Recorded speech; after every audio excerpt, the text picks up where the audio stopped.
please, for your sake, stop pretending that it doesn't hurt. You understood that, didn't you?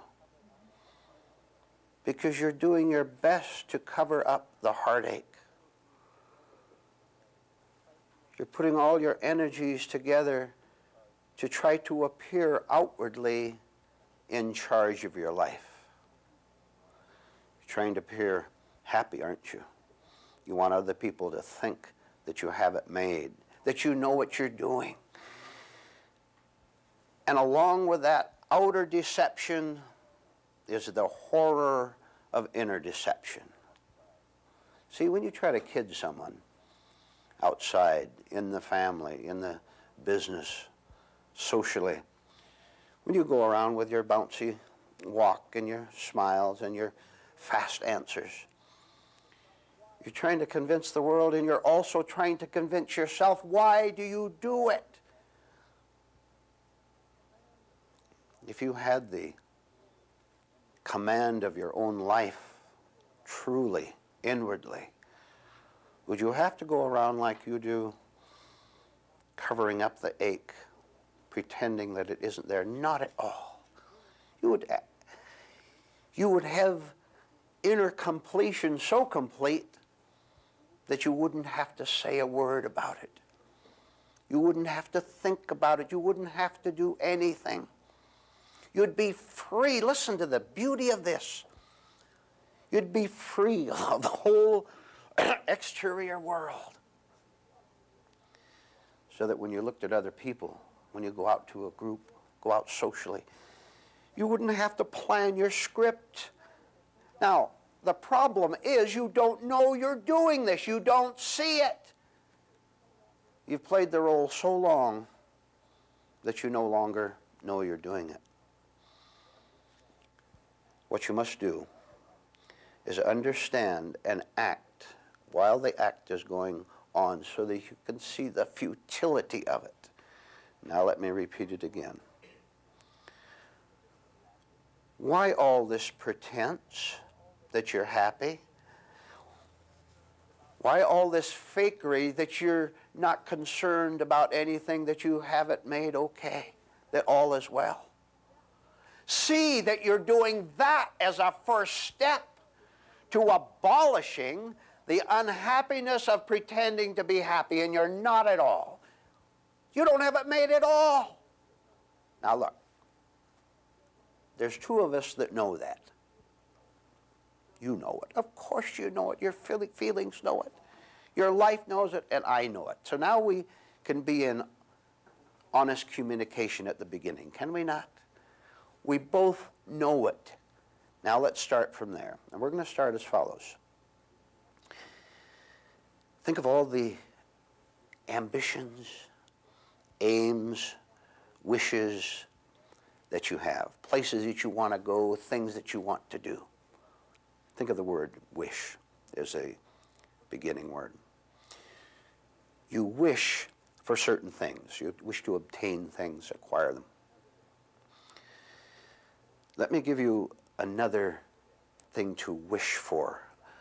And if you were to put it first and forever first in your life, I would guarantee you your life could never be the same again. You could never be the same kind of a human being again. Now, I know what's going to happen when I say it. It's going to fall off of you. It's not going to hit you with the impact that it should. Because I know how your mind responds to words. Now, let's see. Let's see how it goes. What you must do is put first, foremost, and forever in your life the wish to learn. As simple as that, to learn. Now, when you come into the world, you have to learn certain things, don't you? You have to learn how to study in school. You have to learn how to take care of yourself out in the world, conduct a business. Maybe you learn a foreign language or whatever. You learn all these things, and then if you have a college degree or finish high school or learn to indeed conduct your business in an efficient way, you take a big sigh of relief and say, I have learned. You have learned everything except how to be in charge of your own personal life. Now admit it, you haven't learned that. Please, what are you waiting for? I'm afraid the world, most people in it, go so far in the learning process, just enough to earn a living, just enough to get by, just enough to go out into the world and feel moderately secure out in it, and you don't feel secure at all anyway. I would assume, therefore, that you want to go beyond the kind of learning, the kind of education that this world has to offer, and which is all it has to offer. Perhaps you're going to be in a position right here, right now, as you're listening to this and watching this, where you want to go on to a higher kind of learning, where you put the supreme wish forever right in front of you. I want to know what I am all about. And for example, I want to know why I think I must pretend to have it made, to be in charge. Well, let me ask you, wouldn't you like to find out why you fake it so much? Why you want to pretend that you already understand yourself and life? And we'll go into that in a little more detail later on. I want to tell you that your attitudes toward what you're hearing is everything. The way you're taking what you are now hearing right now. You know, if there's a school classroom, which is a room full of rowdies, and they don't want to learn, the teacher will do the best he can to try to teach them what the students must learn. But he knows the difficulty of it too. How do you teach someone who doesn't want to learn anything? It's impossible, isn't it?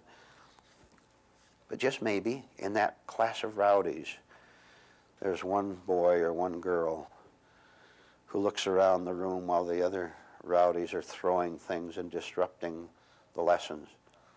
And maybe that one student has a new thought for the first time. And that thought is, maybe as long as I am part of this wildness, of this rowdiness, maybe as long as I am a part of that, I am not getting something that I really need. Maybe I'm getting a lot of excitement to join them. Maybe I feel confident for the moment. But maybe that student begins to see how he feels when he walks out of that classroom and he's all alone. He walks home all alone and the other rowdies aren't around him, and he begins to feel lonely. He begins to feel lost. And he comes back to that schoolroom every day, and while he sees the tendency to join them still strong in him, there's also something else that says, maybe there is something different, something in which I won't have to feel lonely anymore. Maybe, I don't know, but maybe. How's he going to find out? I'll tell you how he's going to find out, and this is a lesson for you. He's going to find out by detaching himself. He can only do it little by little. Detaching himself from the wild actions in that classroom, just to see what happens to him as a result of it. And what happens is that he begins to listen to the teacher, and he begins to learn. And he begins to see the practical part of it. If he learns a bit about arithmetic or about writing, about whatever, he begins to learn, this becomes something that I can use. This becomes something valuable for me. I didn't know that when I was joining them in the rowdiness. I was having too much fun being bad. I was beginning to see a difference in his behavior and the consequences of that. The consequences being that he unconsciously robbed himself of something good, something practical that he could have had for himself. And I've described this rowdy and rival world too. I've described the world, which is a rowdy world in which everyone wants to do what they want to do instead of slowing down and wondering, why did I do that? Why did I throw that eraser around the room? Why did I show contempt for the teacher? Why do I do those things? I want you to know that there are an awful lot of the rowdiness, attitudes, emotions, inclinations in you that you don't see, and you are blocking off your own possibility of learning and of acquiring a life which is so far above your present life that there's no way to compare it. So we're going to learn a few things. We're going to go into things that will give us knowledge, wisdom, that was practical not only for living out in that world, and get this, but for living with yourself. So that when you're walking all alone somewhere, you're not lonely. How can you be lonely when you have life itself with a capital L? So that you don't fall into depression anymore as you presently do. A life utterly different. Don't try to imagine it. There's no way you can. I'm describing it to you. I'm telling you the kind of life that it won't be. The new existence that you can have will be utterly unlike what you now have. What do you now have? And inside you know. I started off by telling you that it was a life of pretense. Wouldn't you like to take off the mask? Take it off, the costume. Don't you see what a burden it is to carry them around, to be replacing them according to what person you're with, or replacing them according to what you want? Look how it wears you out, to be changing, to be a different person every moment. Wouldn't you like to be one complete, whole person that can go out into the world and be one person all the time while adapting in a certain way to the world, simply because the world changes? Which means you might be quite stern with someone, and the next minute you might be quite easy with them. All depending on how the absolute rightness in you tells you to behave. See, rightness is a marvelous kind of dictator. No compromise. Tells you to behave this way or that way, but always inwardly right, regardless of how you behave toward the exterior world and toward people out there. And if you want to go around this world and in this life with a sense of peace, of calmness, of being in command, then you would invite this new rightness that you can learn about. Now let's look at a very specific case. Think about this. Just as I'm talking, think about it. Have you noticed how comfortable this society that you live in is with its wrongness? Real slow now so you can see the whole story. Have you noticed how comfortable people are in their misery? Think of the word settled. That'll make it clear. People are settled down in their routine lives, in their homes, and in their occupations, and in where they go and in what they do. They're settled. They are, quote marks, comfortable in what they're doing. Never once questioning the contradiction of them saying to themselves, I am now living in the right way, so don't tell me anything else. Of saying that at the same time, their inner life, their feelings screaming out in contradiction to what they said. Do you see this? Nod your head if you understand this. You try to correct. Have you ever tried to correct someone, maybe a parent to a child?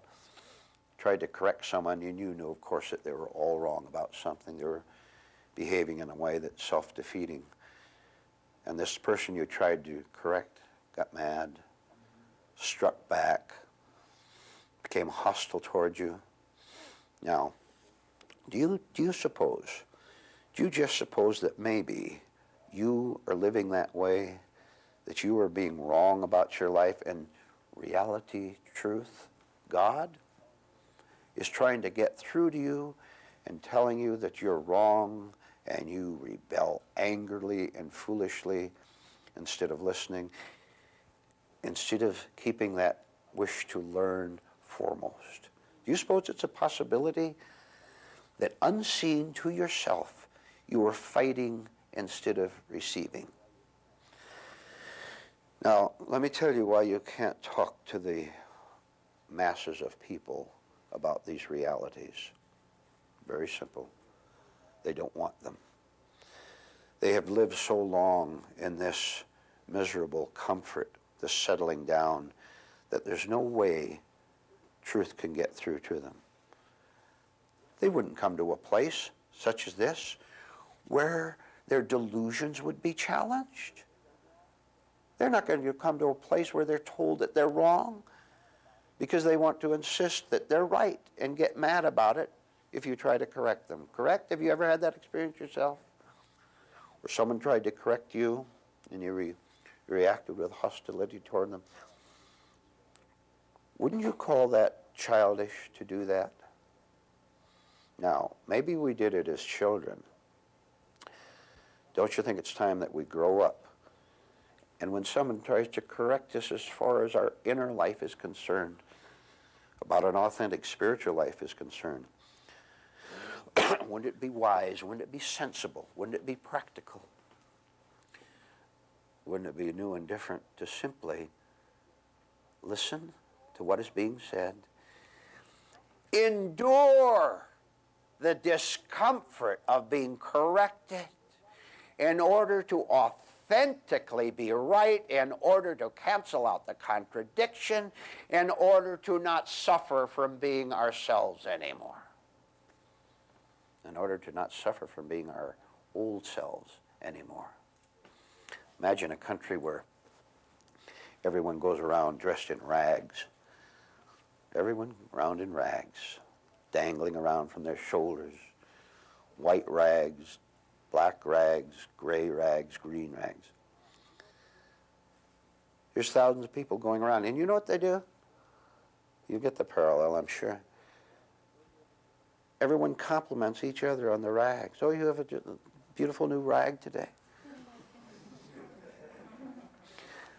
Believe it or not, they hold fashion shows. Every one of them coming out in their rags, and the judges gives the prize to the best rag.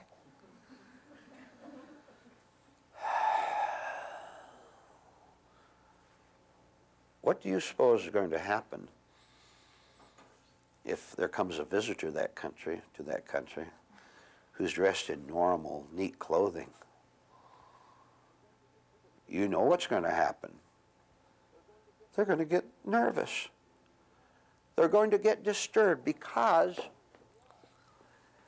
rags being wrong, they will then see the difference and they will feel threatened.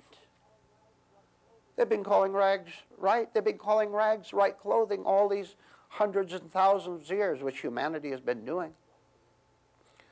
A man comes along dressed rightly in right kind of clothing, they're going to attack him. I'm talking about men and women dressed in mental and spiritual rags, having nothing that is truly spiritual, but calling it that, calling it right. And reality comes along. Even in a small incident out in the world, I'm not talking about meeting in a big building where truth is being taught, not that alone. I'm talking about how you behave down at the supermarket. How you behave at home when you're corrected over a small thing. See, there's rightness on many levels. Someone tries to correct you in some little small thing, some way you're talking that is unpleasant perhaps. Maybe you don't have a pleasant voice, and someone says, you know, your voice isn't all pleasant to listen to. And all of a sudden, because it's true, you react in hostility and resentment, right? You ever had that, some little correction that people make? Look at the point of that. that there are hundreds of opportunities every day for us to begin to cancel out what has been tormenting us. You're in torment. I know you are. And you know you are. And if you resist and fight what I just said, you just tormented yourself again. I'd better tell you right now, you're not going to get away with it here. You can get away with it out in that world. If you want to wear rags, calling it beautiful clothing, if you want to do that, then all you have to do, if you want to get away with it out in the world, all you have to do is associate with everyone else who wears rags. They'll compliment you. You can compliment them, and you'll trade back and forth. And neither of you, none of you, whether it's in a family, out in society as a whole, none of you will know that you're all running around in rags. You won't want to see it. What are rags? You know what they are. You've been wearing them. You've been hiding out. And for the third time, I'm going to repeat a certain point, because I know that it'll get through to you sooner or later if you're receptive to it. Why are you pretending that it doesn't hurt? Look, look. If you stop the pretense, the time will come when you won't hurt. But pretense protects your hurt. Now look how simple it is. Look, that's not complicated. You don't have to read a 500-page book. If you protect your pretense, you perpetuate the pretense, and you perpetuate the pain that always goes with pretense. Now, what are you going to do with that? Are you going to learn from that? Or are you going to drop it and not see it because there's something in you that feels threatened by it? See, the thought I just gave you was the neat, normal clothing that came along. And people in rags, people who have raggy ideas inside of them, fight, oh, they fight. Because, well, you tell me this. Don't you dislike being proved wrong? Don't you fight it? Are you going to change that attitude? So that when someone comes along with something that you resist, you can begin to say, now just a minute. Maybe I can learn something from what just happened. I'll give you a clue how to do that. Let's start at a very interesting starting point. What happens inside of you when a truth or a correction comes to you? Now, real slow. What happens inside of you? Look at the stream of it. First of all, the immediate tension, right? Someone comes along and says something that could correct you if you'd listen to it. First of all, there's the tension. First of all, second, there's the resistance. You yourself have to determine, by observing it, all the reactions that go on inside of you when you are corrected. Now let's see. I saw that person say something to me. At the same time I heard it, I also had my attention directed inside of me so that I saw how immature I am. How I fought fiercely the correction. Now, why did I do that? Let me tell you something that's absolutely magnificent. You didn't resist it, you didn't fight it, but something that has taken over your life did it. See, your real nature can never fight truth. Now, if that's true, then what is fighting correction? What is fighting is all these pretenses that have come and taken possession of our lives, taken us over. So it seems as if it's impossible to change our behavior, to change our reactions. Now, I've given you a clue. And that clue is called honesty. If you lie about your condition, you will suffer from your condition. If you can be honest just in this little investigation that I talked about, begin to see how you react when something or someone comes along and tries to straighten you out. If you can see that there's something inside of you that doesn't want to accept it, then add to that this fact, the fact that this is something that is alien to me, something that has taken me over, taken possession of me. If you can see that, you can go on and on and on and on to the point where you see that your real nature, as I just explained, your real nature never has anything to do with self-punishing behavior. Absorb it all, learn it all, take it all inside, and reality will do the rest. It will change you.